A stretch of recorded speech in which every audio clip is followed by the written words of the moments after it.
December 7, 1941. Pearl Harbor. The Pacific Fleet was supposed to be the safest posting in the world that morning, a place where war existed only as rumors carried across oceans, but to Marine Gunnery Sergeant Tom Brewster it already smelled like the end of something. He crouched behind a warehouse that had been split open like a tin can, flames crawling through the wooden beams, the heat pressing against his face, while somewhere out over the black water a Japanese pilot made another strafing run on men who had no way to hide. Brewster had his rifle up, the old Lyman 5A scope wobbling slightly in its mount, leather sling biting into his forearm. The distance to the aircraft, close to 800 yards, was the kind of range that on a clean Virginia firing line he might have respected with a careful grin. Here it felt like an insult. Through the drifting smoke the target was only a blur, a moving shadow inside a faster-moving machine, and he fired anyway because doing nothing would have been worse. The bullet vanished into the chaos and the pilot continued killing, untouchable in the modern way, leaving Brewster to taste the bitterness that veterans recognized immediately. Equipment had limits even when courage did not. 3 months later the world Brewster inhabited had grown even larger and more frightening. Casualty lists from Wake Island and Bataan arrived with the regularity of tides. Young Marines trained on known distance ranges were discovering that the enemy could see them long before they could see the enemy. In Pittsburgh, in a narrow optical shop on Liberty Avenue, a German immigrant named John Unertle read those same reports from newspapers pinned beside his workbench and felt something like professional shame. He had left Germany years before, bringing with him the tradition that optics should be art as well as engineering, and what the Marines were using looked to him like museum pieces. The Lyman scopes were honest designs, built for another generation, barely effective past 400 yards. Brewster's miss at Pearl Harbor had been replayed 100 times across the Pacific, and Unertle believed he could change that with glass instead of speeches. Captain George O. Van Orton of the Marine Equipment Board stepped into Unertle's shop on a cold February morning in 1942, carrying a suitcase full of obsolete scopes and the weight of too many funerals. Van Orton was not the kind of officer easily seduced by civilian promises. His own shooting trophies from Camp Perry had taught him that accuracy depended on systems, not miracles. Yet when Unertle slid an 8-power civilian target scope across the bench and admitted in his thick accent that it had never been meant for war, the honesty disarmed him more than the sales pitch could have. Van Orton peered through the optics, and suddenly the grimy brick wall across the street resolved into individual mortar lines, crisp and impossibly close. Targets 1,000 yards away appeared as if they were waiting politely for judgment. The question that hung between the immigrant craftsman and the cautious captain was simple enough to change doctrine. If Marines could see farther, might they live longer? Military bureaucracy answered that question with a rejection letter that arrived in late spring 1942.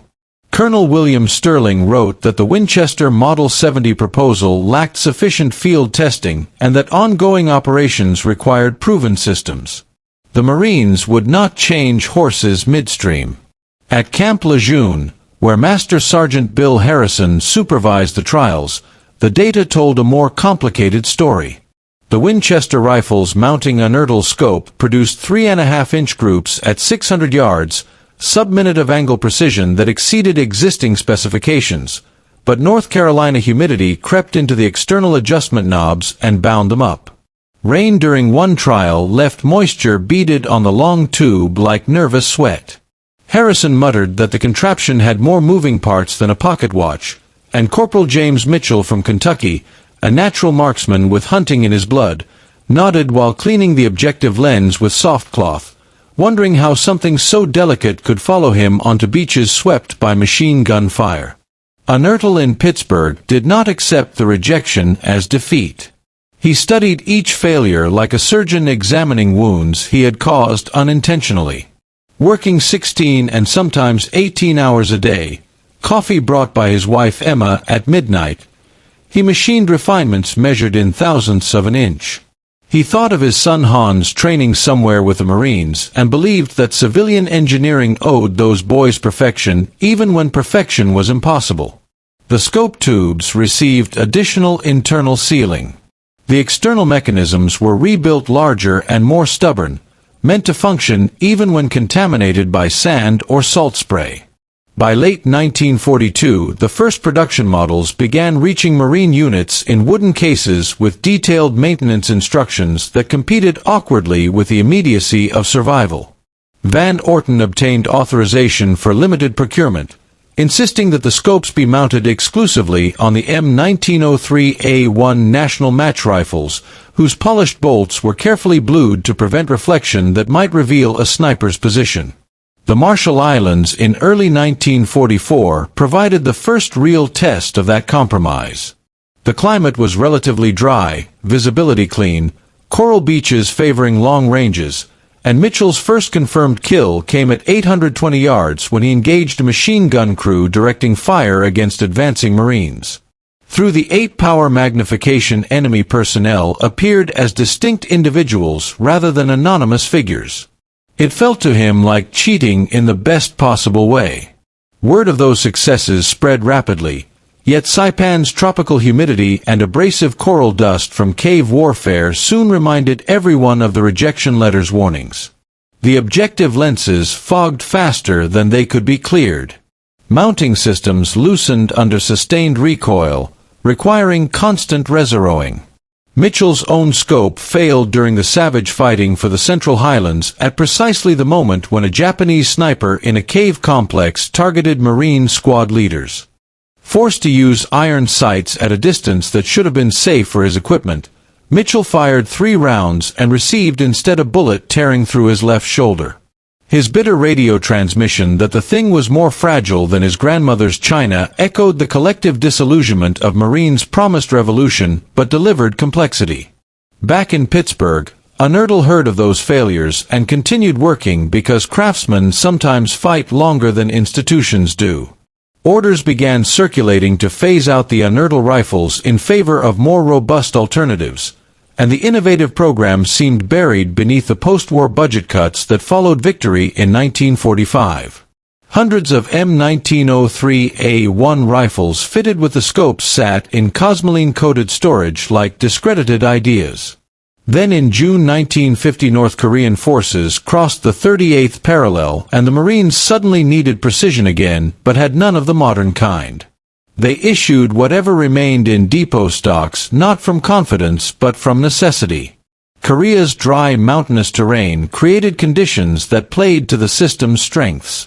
Clear atmospheric skies enabled maximum utilization of the 8-power magnification without the fogging that had destroyed the Pacific trials.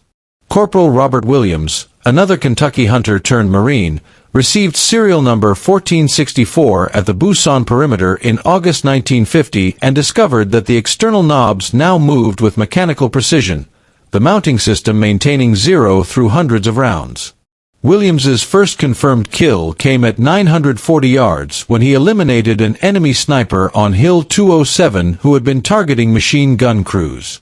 The engagement exemplified capabilities under optimal conditions, and his record climbed to 12 casualties by November 1950 with nearly 90% first-round hits.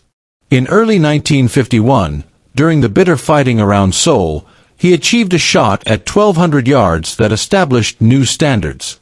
Post-engagement analysis triangulated the range and influenced training doctrine for decades.